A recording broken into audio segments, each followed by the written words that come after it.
আসসালামু আলাইকুম। আমার সকল শুভাকাঙ্ক্ষী ভাই ও বোনেরা, আপনারা সবাই কেমন আছেন? যে যেখান থেকে আমাদের এই ছোট্ট ভিডিওটি দেখবেন, আপনাদের সবাইকে অনেক ধন্যবাদ জানাবো এবং অভিনন্দন জানাচ্ছি। তো আজকে আমার 40K ফলোয়ার ডান হয়েছে আপনাদের সবার দোয়া ও ভালোবাসায়। তো সেই সম্পর্কে আপনাদের সাথে আমি ছোট্ট একটি ভিডিও শেয়ার করতেছি। এজন্য দেখেন, আমরা যেখানে আমাদের এই কিচেন রুমটা 4 জনে মিলে কিন্তু কিচেন রুম। আমরা 3 জন বাঙালি, একজন কাশ্মীরি, পাকিস্তানি। তো আসলে সবাই কিন্তু এই জায়গাতে খাওয়া দাওয়া করে, কিন্তু পরিবেশটা যদি আপনি দেখতে চান তাহলে আপনার কাছে খুব খারাপ লাগবে। কেননা এই পরিবেশটা এইভাবেই আছে, কিন্তু এখানে যখন খাইতে বসি আপনার খানা আসবে না, এমন একটা পরিবেশ পরিস্থিতি তৈরি।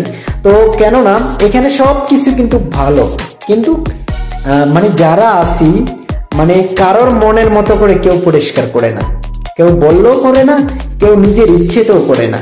তো দেখেন, আমি যদি করি, আপনি যদি না করেন, তাইলে কি আমার সবসময় করতে ইচ্ছে হবে? কখনোই হবে না। তো দেখেন, এখানে এই পরিবেশটা আপনাদের কাছে কেমন লেগেছে জানি না। আসলে যারা যেভাবে এই ভিডিওটা দেখছেন, জাস্ট একটা দুষ্টামি সওয়ালে এই ভিডিওটি ধারণ করেছি।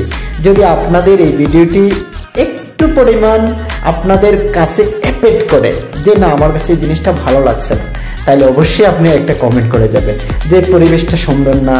হ্যাঁ, খাওয়া থাকা পরিবেশ, একটা কথা আছে না, আবর্জনা। এই যে দেখেন, এখানে খাচ্ছে, এখানে সবকিছু এলোমেলো, যেটা যেভাবে খাবে ওইভাবে রেখে যাবে।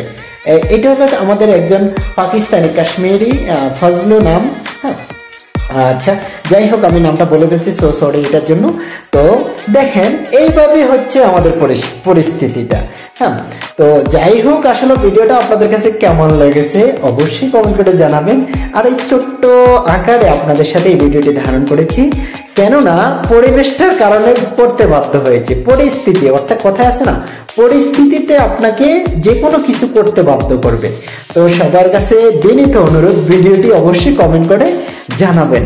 ভিডিওটি আপনাদের কাছে কেমন লেগেছে অবশ্যই কমেন্ট করবেন, ভুল করবেন না কিন্তু। পরিস্থিতিটা স্বীকার করেই আপনাদেরকে কমেন্ট করবেন। অবশ্যই সবাইকে ধন্যবাদ জানাবো। সবাই ভালো থাকুন, সুস্থ থাকুন। আসসালামু আলাইকুম।